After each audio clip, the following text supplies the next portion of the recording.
여러분 안녕하세요. 호주에서 귀한 3남매를 키우고 있는 현직 프로페셔널 맘 에스더입니다.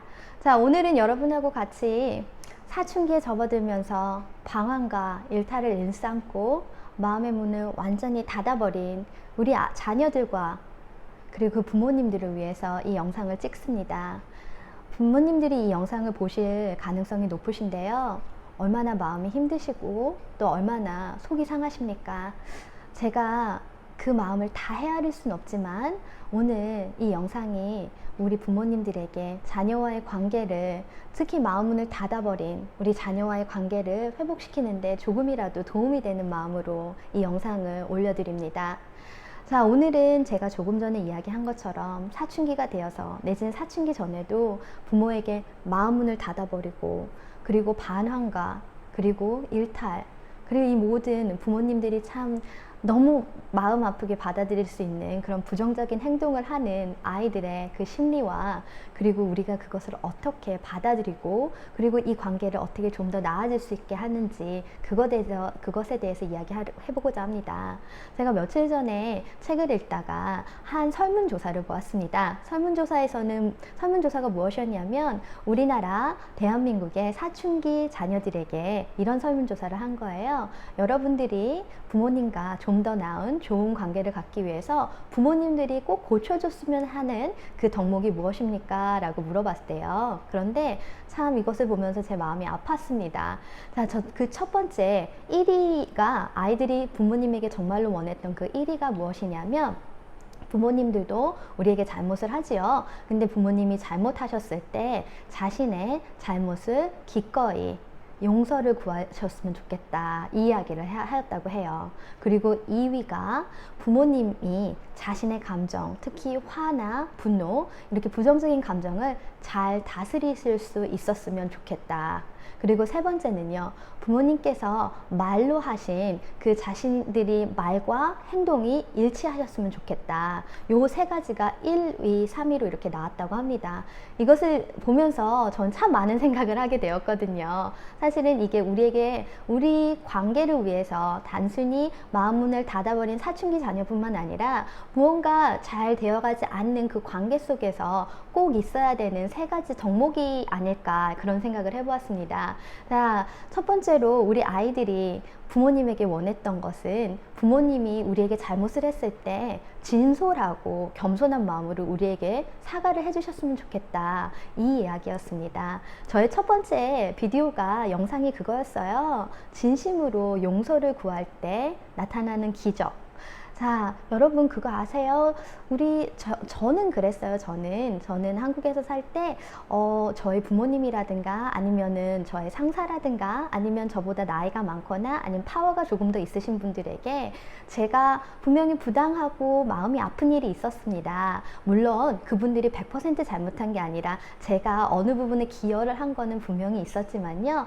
저는 자라면서 엄마가 너무 미안해, 아빠가 미안하다, 용서를 구하는 어른들을 보고 자라본 적이 없었어요. 그래서 제가 제 아이들을 가졌을 때, 그리고 아이들을 이렇게 키워나가면서 용서를 구하는 게 참 너무 어렵더라고요. 근데 용서하지 않은 관계 속에서 특히 우리는 완벽한 부모가 아니잖아요. 그러다 보니까 자꾸만 잘못은 하는데 우리가 더 힘이 있고 그리고 우리가 더 나이가 많고 이러다 보니까 그냥 우리는 당연시하거나 잊어버리거나 아니면 그냥 네가 그랬으니까 그랬지라는 자기 변호와 그리고 자기 정당화를 만들어서 결국은 우리는 잊어요. 우리가 잘못한 것들에 대해서, 아이들에게 잘못한 거에 대해서 우린 잊지만 그 약자로서, 자녀로서 받았던 그 상처는 그대로 그 아이들의 영혼 속에 남아있거든요. 그러다 보니까 이 아이들이 조금 더 머리가 자라고 그리고 몸이 자라고 생각이 자라는 사춘기 시절이 되었을 때는 그 부당함을 잊을 수가 없는 거죠. 그래서 엄마 아빠를 신뢰할 수 없고 마음문을 닫아버리고, 이 마음문이 닫아진 상태에서는 자기들도 이제 스스로 할 수 있는 것들이 많아지거든요. 그러다 보니까 자꾸만 부정적인 행위를 하는 거죠. 일탈을 한다던가 반항을 한다던가 폭력을 쓴다던가 가출을 한다던가 아니면은 너무 너무 이른 성 접촉을 한다든가 이런 식으로 우리가 정말 원하지 않았던 그 길로 자꾸만 아이들이 가거든요. 첫 번째 우리 아이들이 마음의 문을 닫혔을 때는, 그리고 우리 아이들이 자꾸만 우리가 원하지 않는 그런 부정적인 행동을 할 때에는 분명히 그 밑바닥 안에 부당했다고 느꼈던, 하지만 용서를 단 한 번도 받아본 적이 없었던, 내지는 용서를 구하는 어른을 보지 못했던 아이들의 분노가 숨어 있습니다. 그래서 부모님, 혹시라도 우리 아이가 나에게 마음문을 닫아버렸거나 아니면 자꾸만 일탈을 일삼는다면 꼭 스스로에게 한번 물어보십시오. 나는 아이에게 어떤 부모였는가? 내가 우리 아이에게 어떤 잘못을 했는가? 근데 이때도 스스로에게 자꾸만 자기 변호하지 마시고요. 그리고 스스로에게 나는 그런 거 받아본 적 없었어. 얘는 왜 이렇게 별나? 이렇게 생각하지 마시고, 인간과 인간, 우리 자녀이지만 우리 자녀도 존중받을 인간, 그리고 나도 부모고 너보다 나이가 많지만 내가 너를 인간으로, 한 인디비주얼로 존중한다. 그 마음가짐이 가장 중요한 것 같아요. 존중하는 사람과 존중받는 사람, 그리고 나도 너를 존중할 테니 너도 나를 존중하여 줬으면 좋겠다. 이렇게 존중과 존중의 관계가 굉장히 중요한 것 같습니다. 그리고 그 존중의 밑바닥에는 내가 잘못을 했을 때는 자녀에게 기꺼이 아무런 토달지 말고 자기 변명하지 마시고, 미안하다, 엄마가 이건 정말 잘못했어 라고 이야기를 하실 수 있는 용기가 있으셨으면 좋겠습니다.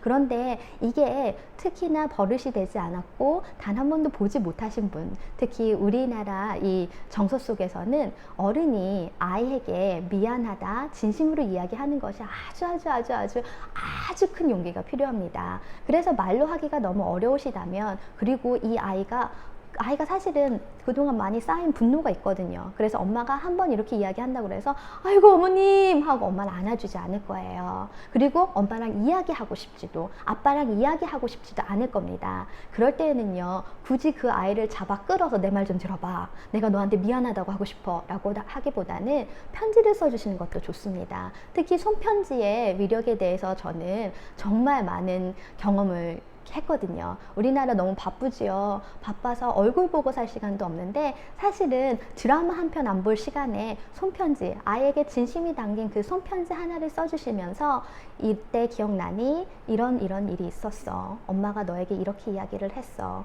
그게 너에게 큰 마음의 상처가 됐을 것 같아. 정말 미안해. 그때 엄마가 어떠한 말로도 너에게 용서를 구했어야 됐는데 그때 당시 엄마는 알지 못했어.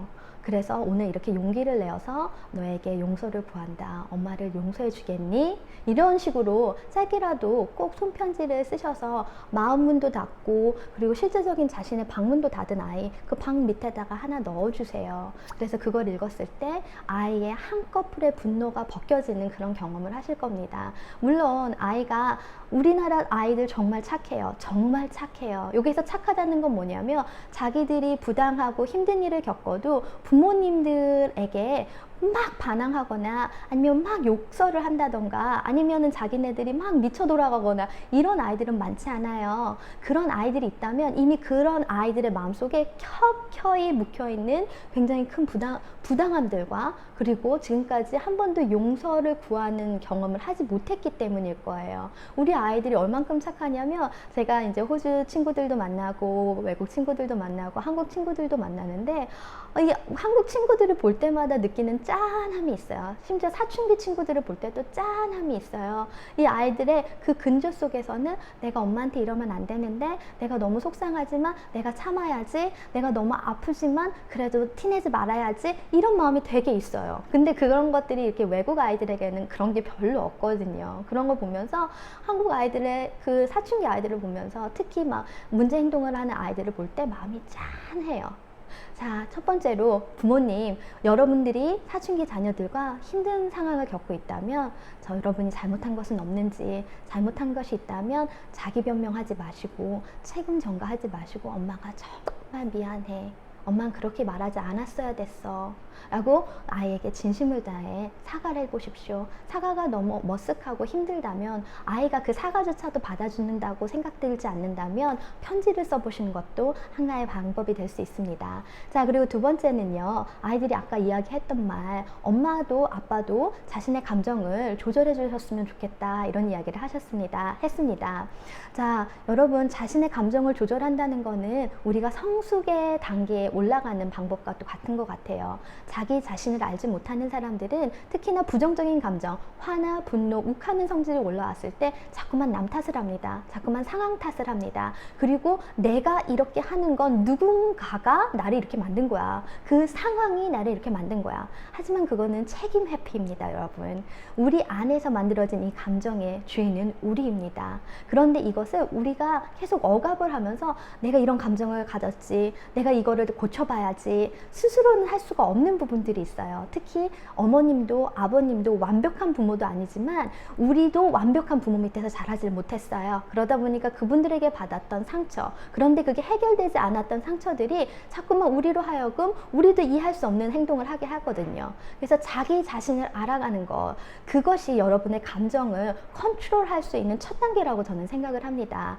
자꾸만 인생에 문제가 생긴다면, 특히 관계에서의 문제가 생긴다면 그 관계 속에서 저 사람의 탓, 아이의 탓, 남편의 탓, 상사의 탓이 아니라 내 안으로 가져가 보는 거예요. 내가 이 상황에 대해서, 이 사람에 대해서 내 스스로 왜 이렇게 감정이 올라오는지, 내가 왜 그렇게 이야기를 했는지, 내가 왜 또 상처를 주고 있는지, 내 안에서 해결되지 않은 것들은 없는지, 그리고 내가 어떻게 변해갈 수 있는지, 자기 자신을 알아가는 방법이 그 감정을 조절할 수 있는, 특히 부정적인 감정을 조절할 수 있는 하나의 큰 방법이 될 것 같습니다. 그래서 첫 번째로 내면의 아이가 받은 그 상처를 치유하고, 그 내면의 아이의 치유에 조금이라도 내면 아이 치유라는 프로그램도 많고요, 책도 많은데 그 부분도 저는 한번 강추를 드려요. 트리거라고도 이야기를 하고요. 그리고 두 번째로는 정말 엄마 아빠에게도 우리가 완벽한 부모가 아니라는 거를 스스로 이걸 받아들이시는 것도 좋은 것 같아요. 나는 완벽한 부모는 아니지만 너하고의 관계가 나에겐 너무 중요하다. 이게 마음의 바탕이 되셔야 될 것 같아요. 특히나 저도 그랬는데 내가 완벽한 사람이 아니라는 걸 인정하기가 굉장히 어려웠어요. 퍼펙셔니즘. 내가 퍼펙트하다는 게 아니라 퍼펙트하기 위해서 자꾸만 나를 억압하고 자꾸만 나를 이렇게 뭐라도 막 찾아내보려고 하는 거예요. 스스로 노력해보는 거예요. 그런데 제가 완벽하지 않다는 거를 받아들이는 순간 사과도 쉬워집니다. 왜냐하면 나는 완벽하지 않으니까요. 그리고 내가 완벽하지 않다는 걸 인정하는 순간 상대방도 저를 편하게 여겨요. 왜냐하면 내가 완벽하지 않다는 걸 나 스스로 아니까 내가 편해지거든요. 그러니까 상대방도 내가 편해지고. 자, 그래서 두 번째는 여러분들, 내가 완벽하지 않다는 걸 알면서, 그리고 이 아이들에게 잘못한 건 잘못했다 이야기할 수 있고, 그리고 내 감정을 스스로 조절할 수 있도록. 근데 이 감정은 그냥 열매일 뿐이에요. 이 열매는 어디서 나오나요? 뿌리에서 나오는 거죠. 뿌리가 썩어버렸는데 열매가 썩었다고 열매만 따버리면 다음 열매는 좋은 게 열리는가요? 그건 아니죠. 뿌리서부터 병들었다면 이 병든 뿌리를, 그러니까 내 자신의 뿌리를 아셔야지만 이 감정의 열매, 행복한 열매를 맺을 수가 있어요. 좋은 열매를. 그래서 내 자신을 알아가는 그 과정이 꼭 필요하십니다. 그리고 세 번째, 아이들이 또 이야기한 거 있죠. 부모님의 말과 행동이 일치하셨으면 좋겠다. 하신 말들에 대해서 그것이 자기가 한 말에 대해서 책임을 지셨으면 좋겠다. 우리가 아이들에게 가르치고 싶은 덕목은 굉장히 많아요. 거짓말하지 말아라, 동생과 사이좋게 지내라, 공부를 열심히 해라, 항상 최선을 다해라. 굉장히 많으시죠. 아마 그 리스트를 뽑으려면 몇백 가지가 될 거예요. 하지만 저희도 정말 그렇게 하고 있나요? 저희가 가르치려고 하는 거 분명히 좋은 마음에서 우리 아이가 잘 되라는 마음으로 이야기하는 거지만, 저희가 솔직하게 말해서 가르치면서도 그렇게 하고 있나요? 저는 그렇지 않은 경우가 굉장히 많더라고요. 그래서 저 같은 경우에는 그런 경우를 아이들에게 가르치고 나서 아이들이 내가 가르친 거에 대해서 반대되는 실패의 경우죠. 어떻게 보면 반대되는 일을 할 때, 예컨대 언니랑 동생이랑 사이좋게 지내줬으면 좋겠어 라고 했는데 애가 언니를 때렸어요. 그리고 동생을 발로 찼단 말이죠. 그럼 완전히 실패한 거죠. 내가 가르치려고 하는 그 덕목이 완전 반대되는 거잖아요. 그때 아이를 무조건 그 열매를 보고 너 때렸으니까 너도 맞아봐, 내지는 너 때렸으니까 저기 가서 벌 주고 있어, 너 때렸으니까 무조건 사과해. 이 열매를 따버리는 게 아니라, 잘못된 열매를 따버리는 게 아니라 그 아이의 뿌리 깊은 곳에서 왜 이런 행동을 했을까 좌절된 욕구를 찾아주시고, 그리고 두 번째로 사실 저도 그랬거든요. 내가 아이들에게 이렇게 했으면 좋겠다 라고 이야기는 하지만 저도 매일 넘어지는 부분이 있어요. 엄마의 말과 나의 행동이 일치가 안 될 때가 있단 말이죠. 그때는 아이들에게 나도 그랬다, 그리고 엄마의 실패의 담을 아이들하고 나눴어요. 아이들을 넌 그러면 안 돼! 그러면서 또 가르치는 선생님이 아니라 엄마도 그랬어. 엄마도 어렸을 때 오빠랑 잘했는데 오빠가 나이가 엄마보다 8살이 많았거든. 그런데 오빠가 이렇게 했을 때 엄마도 사실은 오빠 모르게 그렇게 했었어. 이런 식으로 엄마도 인간이다. 그리고 엄마도 너처럼 어렸을 때 엄마는 너한테 동생하고 언니하고 잘 지내라고 이야기하지만 사실 엄마도 오빠랑 잘 지내지 않았어, 못했었어. 그래서 그 마음을 잘 알아. 그런데 엄마의 마음은 그러지 못했기 때문에 너희들은 좀 더 좋은 관계로, 나이가 20살이 되고 30살이 되어서도 서로 언니 오빠를 잘 지냈으면 좋겠는 마음에서 얘기하는 거야. 그리고 엄마도 그 실패담을 나눠주면서 아이하고 같이 웃으면서 아이들의 실패를 관용해주고, 그와 동시에 아이들에게 엄마도 너와 같은 실패를 했었어 해서 아이들이 엄마를 편하게, 그리고 엄마 나 같은 실수를 했었구나. 하지만 그 덕목은 뭐냐, 그 중심에는 그렇기 때문에 다음번에는 이렇게 해줬으면 좋겠어. 왜냐면 엄마의 마음은 너가 오빠랑 언니랑 잘 지내길 원하는 마음인 거야 라고 이야기를 하는 거죠. 그때 아이들도 엄마의 실패담을 통해서 들으면서 마음도 편해지고 엄마가 정말로 이 아이에게 가르치고 싶은 게 무엇인지 받아들일 수 있을 거예요. 그리고 말과 행동이 일치하지 않는 것 중에 하나가, 저희가 바쁘게 살다 보니까 아이들한테 이렇게 얘기한단 말이죠. 엄마 일하느라고 주중엔 바쁘고 우리 데니 토요일날 그때 꼭 엄마가 백화점 데려가서 내지는 쇼핑센터 데려가서 꼭 사주도록 할게 했는데, 토요일날 갑자기 전화가 왔어요. 일자리에서 너무 급해요, 잠깐만 나와줄 수 있을까요? 그래서 아이하고 약속을 깰 수밖에 없는 상황이 된단 말이죠. 우리는 항상 우리가 약속한 그 말을 항상 지킬 수는 없어요. 그럴 때 자기를 막 비팅하거나 후회하지 마시고 난 정말 말만 하고 지키지 않는 엄마야 하고 그냥 넘어가지 마시고, 저희는 아이들에게도 알려주세요. 엄마가 이렇게 약속을 했어? 근데 정말 미안해. 엄마가 이 상황이 돼서 우리 아이야 너하고 했던 그 약속, 엄마가 했던 그 말을 지키지 못해서 너무너무 미안하다. 먼저 용서를 구하시고, 그리고 아이에게 물어봐 주세요. 마음이 많이 상했지. 이 상한 마음을 엄마가 어떻게 나아지게 할 수 있을까? 그 방법에 대해서 엄마랑 생각해 볼래? 라고 하고, 아이가 그러면 엄마 뭐 다음 주에라도, 아니면 엄마 일 안 하는 주중에라도 나 학교 끝나면 같이 가주세요. 이렇게 이야기를 해줄 수도 있고, 아이가 만약에 아이가 아무 생각이 없이 서운하기만 하다면 그 마음의 서운함을 알아주시고 엄마가 미리 이렇게 이야기를 해주는 거죠. 엄마가 너무 미안해서 그런데 엄마가 수요일 날은 이번 주 일을 안 할 것 같아. 그때는 꼭 우리 아이 너 끝나는 때 엄마가 픽업해서 쇼핑센터 같이 가자, 알았지? 이러고 엄마가 그 문제 해결 방안도 주시는 거죠. 만약에 아이가 문제 해결 방안이 없을 때는. 자, 그리고 마지막인데요. 특히 사춘기 자녀나 일탈을 일삼는 아이들에게 엄마 아빠가 가장 힘든 부분이 뭐냐면, 내가 이렇게까지 했는데, 내가 이렇게까지 하고 있는데 이 아이는 내 마음을 몰라요. 그리고 내가 걔 데리고 여행도 가고 걔 데리고 영화도 보고 다니고 걔 데리고 이렇게 데이트도 해줬는데 애가 변한 게 없는 것 같아요. 똑같아 이런 말을 많이 하시거든요. 근데 기다림의 미학이라는 게 있습니다. 우리 아이들 쭉 자라오면서 엄마 말을 잘 듣는 그 순간에 저희들은 알게 모르게 아이들에게 분노를 심어주었어요. 부당함으로, 그리고 책임 전가로, 비난으로. 근데 이 아이들이 힘이 없을 땐 그 얘기를 안 하고 있다가 이렇게 꾹꾹 쌓아두다가 자기네들이 좀 더 커졌을 때 이렇게 일탈로 나오는 거거든요. 마음의 문을 닫는 걸로 나오거든요. 그렇기 때문에 이 겹이 다 사라지기까지 어머님, 아버님들은 힘드시더라도 조금이라도 기다려 주셔야 됩니다. 단 한 방에 싹 가시는 건 없어요. 내가 한 방 크게 해외여행 갔다 왔으니까 이제 잊어! 안 돼요.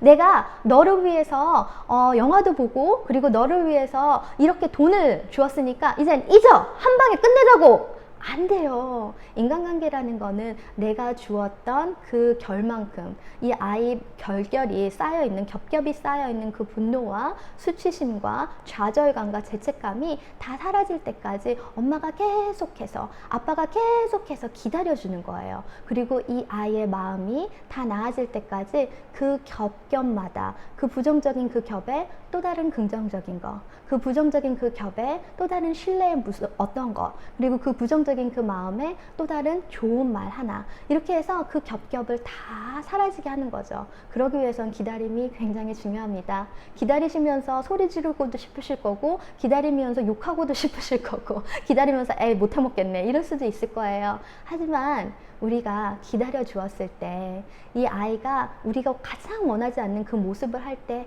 그 상황에서도 그 아이를 기다려 줄 수 있는 거, 그것보다 큰 선물이 이 아이에겐 없을 겁니다. 엄마는 끝까지 너를 믿어. 그리고 이 자리에서 엄마는 널 기다릴 거야.